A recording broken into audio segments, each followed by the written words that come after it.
ভারতের মুর্শিদাবাদের ঘটনার পর মালদাতে অর্থাৎ ভাগীরথী পার হয়ে এসে হিন্দু শরণার্থীদের ক্যাম্প, এই ছবিগুলো আমরা দেখতে পাচ্ছি গত কয়েকদিন ধরে রোজ প্রতিনিয়ত প্রতিদিন।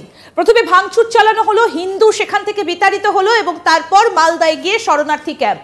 কি অবস্থা আপনারা নিশ্চয়ই বুঝতে পারছেন। দেখুন, এই পোড়া দেশে এইটাই কি দেখার ছিল, বা এই পোড়া বাংলায় এই ঘটনাটাই কি ঘটার ছিল, যে যেখানে একটা রাজ্য রীতিমতো উত্তপ্ত গত কয়েকদিন ধরে, তারপর কি হলো না, ভাগীরথী পেরিয়ে গিয়ে এখানকার মানুষজন তাদেরকে জাস্ট তাদের ভিটে মাটি ছাড়া হতে হলো এবং তারপর তারা গিয়ে শরণার্থী ক্যাম্পে আশ্রয় নিলেন। কি খাচ্ছেন তারা এখন? বন্যাত্রাণে আমরা যে ছবিগুলো দেখি, যে উঁচু কোনো স্কুল বাড়িতে বা কোথাও রাখা হয়েছে মানুষজনকে, খিচুড়ি বিতরণ করা হচ্ছে, এক কাপড়ে মানুষ বাড়ি থেকে বেরিয়ে আসছেন, সেই ছবিগুলো আমরা দেখতে পাচ্ছি। কিন্তু না, এটা কোনো প্রাকৃতিক বিপর্যয় নয়, এটা একটা ষড়যন্ত্র, একটা সংঘর্ষ, একটা অশান্তি এবং তারপর এই পরিস্থিতি। আচ্ছা বলতে পারেন, নিজের বাড়িতে, নিজের মাটিতে, নিজের দেশে, নিজের রাজ্যে কেন এই শরণার্থী ক্যাম্প আমাদের দেখতে হবে? এই রাজ্যটা আমার নয়, এই রাজ্যটা আপনার নয়, তাহলে কেন নিজ ভূমি আমাদেরকে পরবাসী হতে হবে? কখনো ভেবেছেন যে এটা কি জার্মানি, যে সেখানে এইভাবে একটা ইহুদিরা ঢুকবে এবং তারপর একটা শরণার্থী ক্যাম্প হবে? এ দেশ তো আমার, এ রাজ্য তো আমার, সেখানে কেন এই ক্যাম্পগুলো হবে? একটা কনসেন্ট্রেশন তো থাকবে। তাহলে কেন এই ছবিগুলো দেখুন, মাটিতে শুয়ে রয়েছে চাটাই পেতে মানুষজন। এই যে এই ছোট ছোট বাচ্চাগুলো কি দেখছে, তাদের শৈশবটা কোথায় যাচ্ছে? এরা কি এ রাজ্যের বাসিন্দা নন? নাকি তারা ভারতেই বাস করেন না? নাকি তারা হিন্দু বলে আজকে তাদেরকে এখানে এসে থাকতে হচ্ছে? এটা কি বাংলাদেশ যে হিন্দুদেরকে এইভাবে ভয়ে ভয়ে ক্যাম্পে এসে থাকতে হবে? একটা হিন্দু বা মুসলিম যাই হোক না কেন, ক্যাম্প কেন হবে? এটা হচ্ছে সব থেকে বড় কথা। কেন নিরাপত্তা থাকবে না? আমরা এই বিষয় নিয়ে আলোচনা করব। কর্নেল দীপ্তাংশু চৌধুরী আমাদের সঙ্গে আজকে স্টুডিওতে রয়েছেন। আপনাকে স্বাগত জানাই কর্নেল চৌধুরী। এতদিন ধরে তো দেশের কাজ করেছেন, প্রত্যেকটা সীমান্তে রাত জেগে পাহারা দিয়েছেন, দেশকে বাঁচিয়েছেন, আজকে এই দিনটা দেখতে হচ্ছে।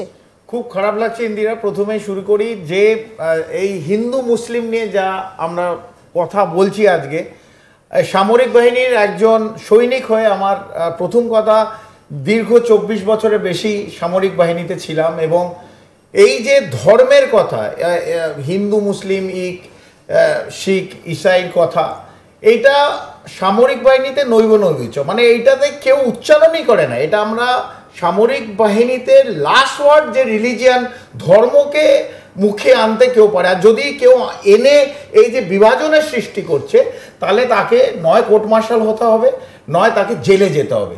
সো এই আর্মি অ্যাক্টে এতটাই কঠিন হচ্ছে আমরা যদি ধর্ম নিয়ে বিভাজন করি, কারণ গুলি কারোর কাছে তার ধর্ম দেখে আসে না। যখন আমরা লড়াই করতে যাই, ভারতবর্ষ সমস্ত প্রান্তের লোক একসঙ্গে লড়াই করছি, কার রক্ত কোথায় যাবে এবং কার গুলি কার কপালে লেখা আছে আমরা জানি না। এক, দ্বিতীয়ত এই যে হিন্দু মুসলিমটা আজকে উচ্চারণ করতে হচ্ছে এই স্টুডিওয়ে বসে, এবং যা অবস্থায় আমরা দেখছি, যে স্ক্রিনে যে জিনিসগুলো দেখলাম বেদনাদায়ক, যে নিজ ভূমিতে পরবাসী, যে একটা নদী এপারে তার নিজের বসবাস, তার বাড়ি, এক রাত্রির মধ্যে সমস্ত জ্বলে গেল, সব শেষ হয়ে গেল, তার রুজি রুটি, তার থাকার জায়গায়, তার দোকান, তার বাহন, শেষ পর্যন্ত ছোট বাচ্চাটাকে মা পুটলি নিয়ে, বাবাকে নিয়ে নৌকোয় বসে তাকে মালদার দিকে যেতে হলো। সে মুর্শিদাবাদেও থাকতে পারলো না এবং মালদায় গিয়ে একটা ছোট্ট স্কুলে তাকে আশ্রয় নিতে হলো এবং আশেপাশের লোকেরা, রামকৃষ্ণ মিশন, ভারত সেবাশ্রম, তারা এসে এক মুঠো খাবার দেওয়ার পর বাচ্চার পেটে তার ভাতটা গেল। কোথায় হলো? আমার ভারতবর্ষে। আমি নিজেকে ভারতীয় বলে আমি গর্বিত মনে করি। আমি নিজে হিন্দু মুসলিম অনেক পরে, first I am N Indian, আমি ভারতবাসী। সেইখান থেকে যে রাজনৈতিক দলরা এই ধর্ম নিয়ে খেলায় নেমেছে এবং ধর্ম নিয়ে এই ভারতবর্ষকে বিভাজন করছে, এই বাংলাকে বিভাজন করছে, আমার মনে হয় কোথাও না কোথাও আমরা গ্রসলি কোথাও একটা সিভিল সোসাইটি হিসেবে কোথাও আমরা ভুল রাস্তার দিকে হাঁটতে শুরু করেছি। এটা কিন্তু বন্ধ হওয়া উচিত। প্রশ্নটা এখানে কর্নেল চৌধুরী, যে আমরা তো দেখছি বাংলাদেশের উত্তপ্ত পরিস্থিতিতে মালদা, মুর্শিদাবাদে সেখানে যারা ঢুকে পড়ছে তাদেরকে ধরা হচ্ছে, এবং এই ধরনের ঘটনাগুলো যে ঘটতে পারে একটা আশঙ্কা তো ছিলই, কারণ সেগুলো সীমান্তবর্তী জায়গা। কেন বিশেষ নজর দেওয়া হলো না? কেন আজকে আমাদের এই দিনটা দেখতে হচ্ছে? দেখুন, প্রথমে এটা যে কথাটা দিয়ে শুরু হয়েছিল, এই ঝামেলা, ভায়োলেন্স, গুন্ডাগার্দি, জ্বালিয়ে দেওয়া, সেটা হচ্ছে ওয়াকফ নিয়ে। ওয়াকফ কি? সাধারণ দুটো ভাষায় আমি এই আপনার চ্যানেলে 3 দিন আগে বলে গেছি। ওয়াকফ একটা কোনো মুসলিম সম্প্রদায়ের মানুষ তার প্রপার্টি কাউকে দিচ্ছে। কাকে দিচ্ছে? ওয়াকফ বোর্ডকে দিচ্ছে। তার 4 তলা বিল্ডিং হতে পারে, তার বিরাট একটা ক্ষেত হতে পারে, তার 10 বিঘে জমি হতে পারে। কেন দিচ্ছে ওয়াকফ বোর্ডকে? কেন দিচ্ছে? এটা আল্লাহর নামে, অথবা ভগবান, আমি ভগবান বলছি, আল্লাহর নামে এটাকে সমর্পিত করছে, নিজের ছেলে মেয়েকে দিচ্ছে না। খুব ভালো কথা। এবং এটার থেকে যে আয় হবে সেটা মুসলিম সম্প্রদায়ের মানুষদের, বাচ্চাদের পড়াশোনা হতে পারে, ভালো কাজের জন্য চ্যারিটেবল ইনস্টিটিউশন ইউজ হবে। এটা সাধারণ যে মুসলিম সম্প্রদায়ের মানুষকে কারা খেপিয়ে তুললো যে ওয়াকফ হলে তাদের জমি, তাদের বাড়ি নিয়ে নেবে? এটার সঙ্গে তো সাধারণ মুসলমান সম্প্রদায়ের তো কোনো লিঙ্ক নেই। এটা Waqf board is a different ball game. দান করা সম্পত্তি, একদম দান করা সম্পত্তি, এবং একটা বোর্ড, প্রত্যেক রাজ্যে একটা বোর্ড আছে এবং একটা কাউন্সিল আছে।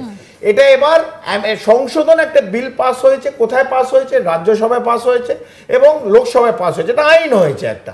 এই আইনটাকে অনেকে চ্যালেঞ্জ করেছে। কোথায় চ্যালেঞ্জ হয়েছে? সুপ্রিম কোর্টে চ্যালেঞ্জ হচ্ছে। গতকাল তার শুনানি হয়েছে, আজ শুনানি হবে। কিন্তু তার 5 দিন আগে শুনানি চলছে, আজকেও শুনানি আছে। 5 দিন আগে 28টা রাজ্য এবং 8টা ইউনিয়ন টেরিটরি, কেন্দ্রশাসিত অঞ্চল ছেড়ে কোথাও কিছু দেখলাম না। মুর্শিদাবাদের এবং একটি জায়গায় শামশেরগঞ্জ অথবা ধুলিয়ানে হঠাৎ রাতারাতি কোথা থেকে এতগুলো লোক চলে এলো, এবং বলতে দ্বিধা নেই যে এরা শুধু হিন্দুদের বাড়ি কেন জ্বালালো।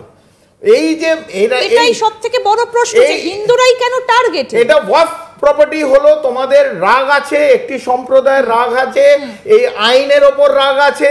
তুমি সুপ্রিম কোর্টে যাও, আন্দোলন করো, কলকাতায় এসো, তুমি দিল্লিতে যাও, পার্লামেন্ট ঘেরাও করো, তুমি যারা কেন্দ্রের শাসন আছে তাদের তুমি ঘেরাও করো, কিন্তু এই সাধারণ হিন্দু সম্প্রদায়ের মানুষদের বাড়ি জ্বালালে কেন? এই প্রশ্ন আমি সবার কাছে রাখছি, সিভিল সোসাইটি হিসেবে। কেন জ্বালানো হলো?